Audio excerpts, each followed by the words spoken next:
এটা হচ্ছে Bogura polytechnic institute, বাংলাদেশের একটা কলেজ। যে কলেজের ছাত্ররা শিক্ষায় শিক্ষিত হয়ে দেশের জনগণকে ওনারা ভালোভাবে শিক্ষা দিবেন। যে কলেজে শিক্ষা নিয়ে ওনারা শিক্ষকতা করতে পারেন, সেই কলেজের সামনে যদি অন্য দেশের পতাকাকে পদদলিত করা হয় বা অন্য ধর্মের যে অপমান করা হচ্ছে তাদের পদধূলি করছেন এভাবে বাংলাদেশে। আবার অনেকে বলছেন, দেখুন, বাংলাদেশের প্রত্যেকটা কলেজের সামনে অন্যান্য দেশের পতাকাকে পদধূলিত করা হচ্ছে। দেখতে পাচ্ছেন, এটা হচ্ছে ইসকনের লোগো। দেখুন, এই দেখুন, এটা দেখলে আপনারা বুঝতে পারবেন মানে বাংলাদেশকে টাইগার বলা হচ্ছে আর আমাদের ভারতকে ইঁদুরের সঙ্গে তুলনা করা হয়েছে। অর্থাৎ বাংলাদেশের সামনে আমাদের ভারত এক মুহূর্ত টিকে থাকতে পারবে না, এটার প্রমাণ হচ্ছে এটা। ঠিক আছে, তো দেখা যাক, যদি যুদ্ধ লাগে কে কখন টিকতে পারে। হুম, এখানে প্রত্যেকটা কলেজের সামনে, প্রত্যেকটা স্কুলের সামনে কিন্তু এরকম অপদস্থ করা হচ্ছে। এবার এখানে দেখতে পাচ্ছেন যে কিছু উগ্রবাদী যারা রয়েছেন বাংলাদেশের জঙ্গি সংগঠন সন্ত্রাসী, তারা দেখুন ভারতের যে জাতীয় পতাকা সেটাকে কিভাবে পদদলিত করে যাচ্ছে। এটা আসলে একটা শান্তি ধর্মের যে মানে প্রতীক বা শান্তি ধর্মের যে একটা সূচনা, সেটা কিন্তু এটা নয়। অনেকেই বলছেন বা এই মুসলমানের যতগুলো মৌলানা বা যতগুলো বক্তা রয়েছেন, ধর্ম প্রবক্তা রয়েছেন, ধর্ম প্রচারক রয়েছেন, সবাই শান্তি বলে দাবি করেন, কিন্তু আসলে আপনারা কি শান্তি দেখতে পান? দেখুন প্রমাণ, আমি আরো প্রমাণ দেখাবো।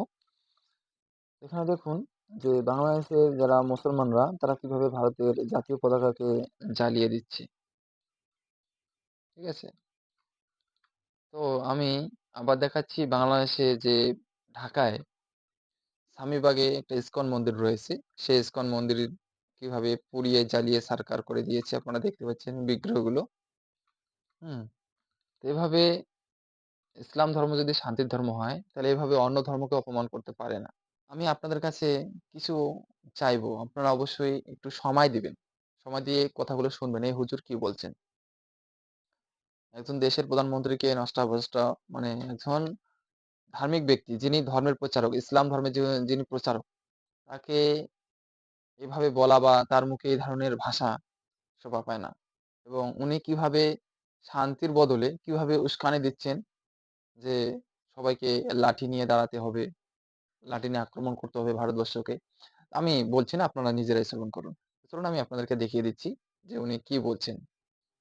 বাচ্চারা সমস্ত হিন্দুস্তানের সৈন্য এক জায়গায় করলেও 14 কোটি মুসলমান 28 কোটি হাতে যদি গজারির লাঠি নেয়, আল্লাহ দিনের কালেমা দিল্লির লাল কেল্লায় উড়ায় দেওয়া হবে।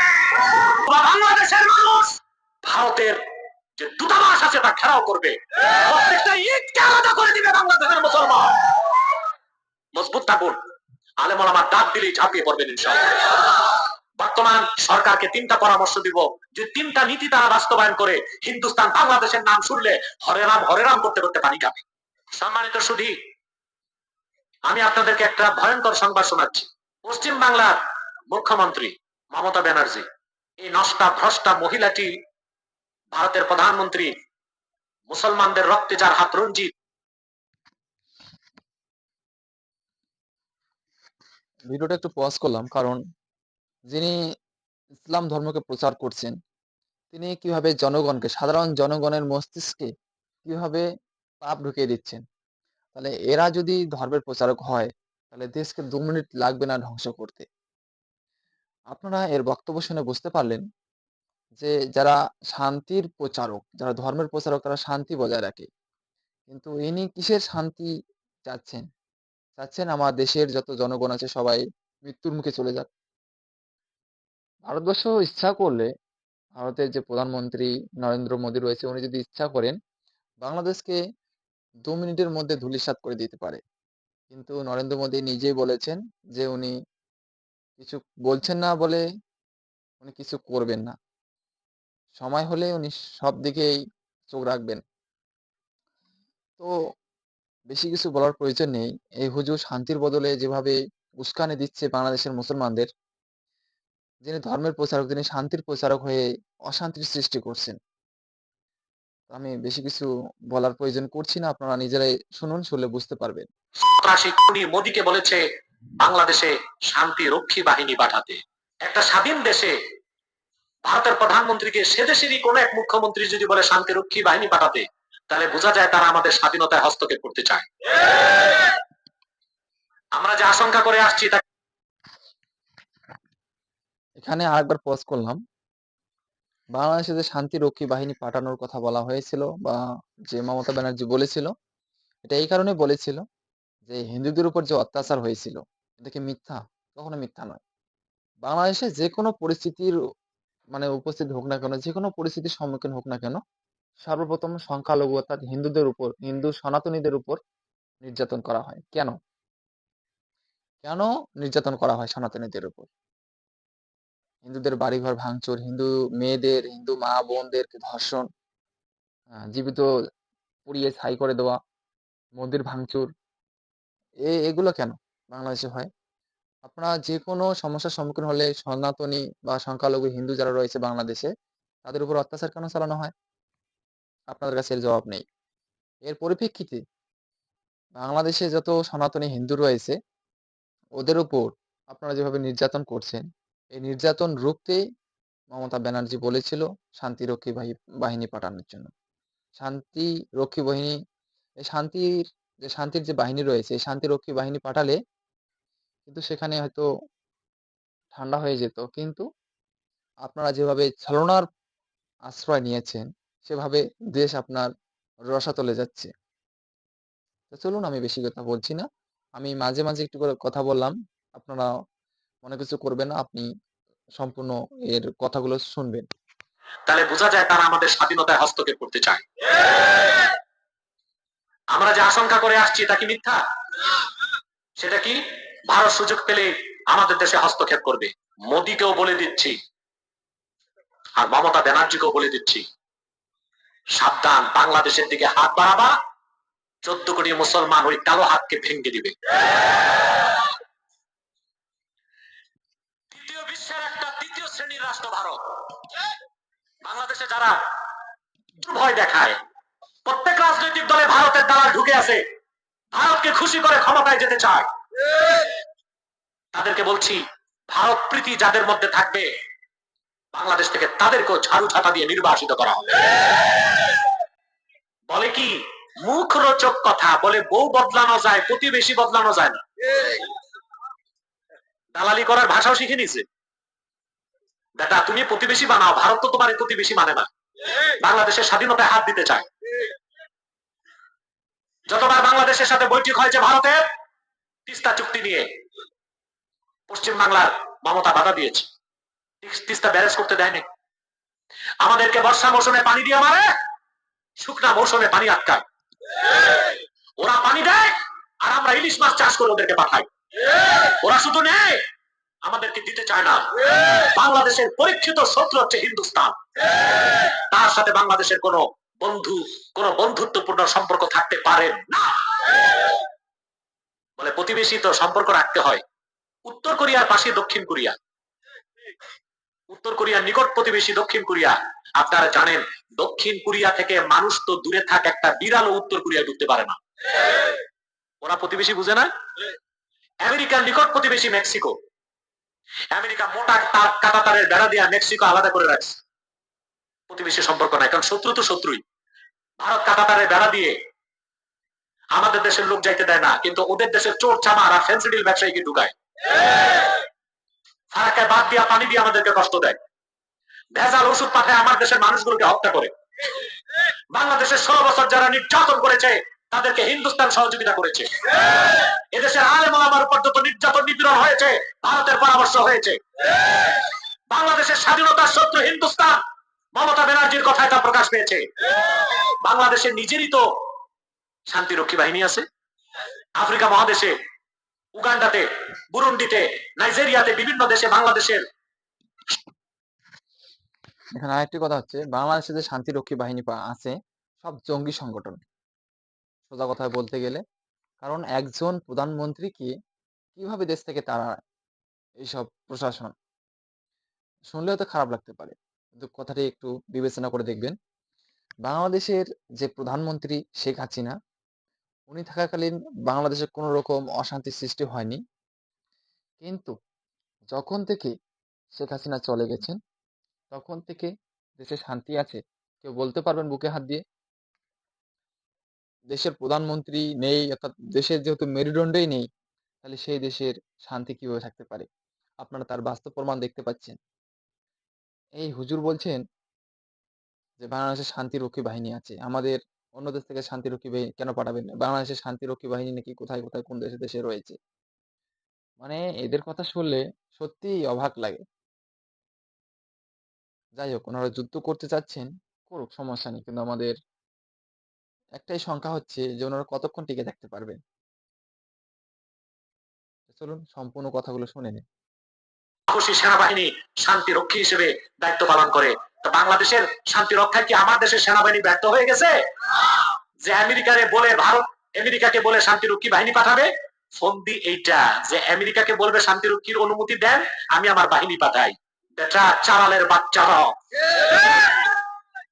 সমস্ত হিন্দুস্তানের সৈন্য এক জায়গায় করলেও 14 কোটি মুসলমান 28 কোটি হাতে যদি গজারির লাঠি নেয়, আল্লাহ দিনের কালেমা দিল্লির লাল কেল্লায় উড়ে দেওয়া হবে।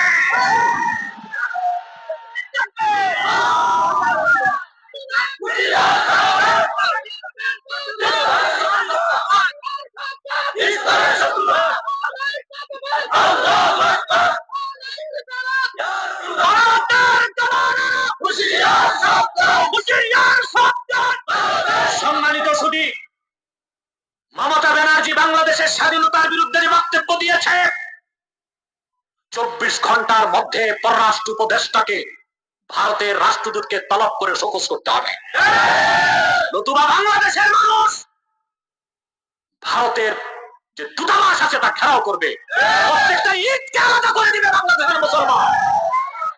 মজবুত থাকুন, আলেম ওলামার ডাক দিলেই ঝাঁপিয়ে পড়বেন ইনশাআল্লাহ। আমি বর্তমান সরকারকে 3টা পরামর্শ দিব, যে 3টা নীতি তারা বাস্তবায়ন করে হিন্দুস্তান বাংলাদেশের নাম শুনলে হরে রাম করতে করতে পানি খাবে। প্রথম নীতি, ভারতের বাংলাদেশের পাশে হচ্ছে শিলিগুড়ি করিডোর, চিকেন নেক বলা হয়। লালমনিরহাট একটা এয়ারপোর্ট আছে, ব্রিটিশ আমলে 1931 সালে করা হয়েছিল। এই এয়ারপোর্টটা বন্ধ। আমি সরকারকে বলবো লালমনিরহাটের সেই এয়ারপোর্ট থেকে মাত্র 12 কিলোমিটার দূরে চিকেন নেক। আমি বলবো বর্তমান সরকারকে, আপনারা বাংলাদেশ বিমান বাহিনীকে সেখানে ঘাঁটি করে দিন। তার মাত্র 3 মিনিটের মাথায় আপনারা শুনলেন, একজন ধর্মের প্রচারক হয়ে, একজন শান্তির ধর্মী, যেহেতু ইসলাম ধর্ম শান্তির ধর্ম ওনারাই নিজেরাই বলেন, ওনারা শান্তির ধর্ম হয়ে কিভাবে কূটনীতি, ষড়যন্ত্র, কিভাবে চক্রান্ত, মানে ছক তৈরি করছেন, কিভাবে জঙ্গি সংগঠন তৈরি করছেন ওরা। এদেরকে কিভাবে শান্তি বলা যায়? যারা শান্তি বলে তারা অবশ্যই এই বক্তব্যটি শুনবেন যে ইসলাম ধর্ম সত্যি কি শান্তির ধর্ম? পরিস্থিতি যতই কঠিন হোক না কেন, একজন ধর্মীয় প্রচারকের উদ্দেশ্য হচ্ছে সবাইকে শান্ত রাখা, সবাইকে মাথা ঠিক রেখে সমস্ত দিক দেখা। কিন্তু এই ধরনের ধর্মিক এই ধরনের ধার্মিক প্রচারক যারা রয়েছেন, তারা থাকলে দেশকে 2 মিনিটের মধ্যে উড়িয়ে দিবে। দেখুন এদের ষড়যন্ত্র দেখুন, এদের চক্রান্ত দেখুন, এদের সন্ত্রাসীদের, এদের জঙ্গি সংগঠনটা দেখুন। ওনারা বলছেন ইসকন জঙ্গি সংগঠন। আসল জঙ্গি সংগঠন কারা, বাস্তব প্রমাণ আপনারা পাচ্ছেন আজকে আমার এই ভিডিওতে। চলুন, আমি বেশি কিছু বলছি, আপনারা নিজেই বিচার করবেন। থেকে বাংলাদেশ যারা এয়ারফোর্স, তারা চিকেন নেককে কেটে দিলে, আঘাত করলে ভারত থেকে 7 সিস্টার আলাদা হয়ে যাবে। ভারত কখনো বাংলাদেশের দিকে তাকাবার সাহস হবে না। 2, ভারতের চিরশত্রু চায়নার সাথে আমি বলবো বর্তমান সরকারকে সামরিক চুক্তি করতে। 3, সমস্ত আমদানি রপ্তানি বন্ধ করে বাংলাদেশের উচিত অন্য কোন রাষ্ট্র, অন্য যে রাষ্ট্রগুলো আছে তাদের সাথে বাণিজ্য চুক্তি করা। 3টা নীতি যদি বর্তমান সরকার বাস্তবায়ন করতে পারে, ভারত চোখ তুলে তাকাবি তো দূরে থাক, বাংলাদেশের নাম শুনলে ও পানি খাবে। প্রধানমন্ত্রী নরেন্দ্র মোদী। কিন্তু প্রশ্ন হচ্ছে এই সাহসী পদক্ষেপ গুলো বর্তমান সরকার গ্রহণ করতে পারবে কিনা, এটি আমাদের প্রশ্ন। কারণ যত উপদেষ্টা বলা ঠিক না সব মেরুদণ্ডহীন। অতএব জনগণকে সিদ্ধান্ত নিতে হবে কি করতে হবে।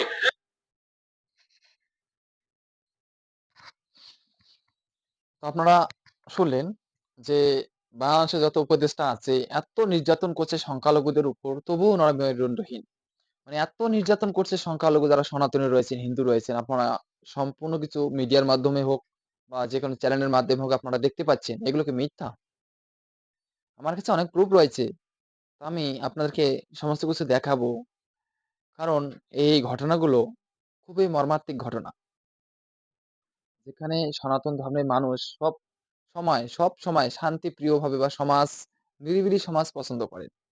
সবসময় কিভাবে শান্তি বজায় রাখা যায়, কিভাবে শান্তিতে চলা যায়, কিভাবে মানে এক কথায় মনোরম পরিবেশ ওনারা পছন্দ করেন। এরকম উগ্রবাদীদের সঙ্গে ওনারা কখনোই বাঁচতে চান না বা থাকতে চান না। আপনারা দেখেছেন এই দাঙ্গা লাগার সময় কত হিন্দু বোনদের, হিন্দু মেয়েদের, হিন্দু মাদের নির্মমভাবে নির্যাতন করা হয়েছে, ধর্ষণ করা হয়েছে, খুন করা হয়েছে। বাড়িতে আগুন দিয়ে জ্বালিয়ে পুড়িয়ে ছাই করে দেওয়া হয়েছে। মন্দির ভাঙচুর, ঘরবাড়ি লুটপাট করা হয়েছে। দিনের আলোতে পাচ্ছে না, রাতের আলোতে গিয়ে ওনারা কিভাবে বাড়িগুলো ভাঙচুর করছে প্রকাশ্যে যাচ্ছে। পুলিশ পর্যন্ত তাদের সঙ্গে রয়েছে। ইনি বলছেন শান্তিরক্ষী বাংলাদেশেও রয়েছে। যেখানে পুলিশ প্রশাসন সমেত গিয়ে বাড়িঘর ভাঙচুর করছে, সনাতনীদের, হিন্দুদের বাড়িঘর ভাঙচুর করছে, ধর্ষণ করছে, খুন করছে, নির্যাতন করছে। সেখানে শান্তিরক্ষী কি করবে ওখানে? শান্তিরক্ষী তো একটা জঙ্গি সংগঠনের সঙ্গে যুক্ত হয়ে গেছে এখন। কথাগুলো অবশ্যই আপনারা বুঝতে পারছেন। সকলেই ভালো থাকবেন। তো আবার ফিরে আসছি পরবর্তী নিউজে। অবশ্যই আপনারা সঙ্গে থাকবেন। চ্যানেলটিকে সাবস্ক্রাইব করে না থাকলে চ্যানেলটিকে সাবস্ক্রাইব করবেন।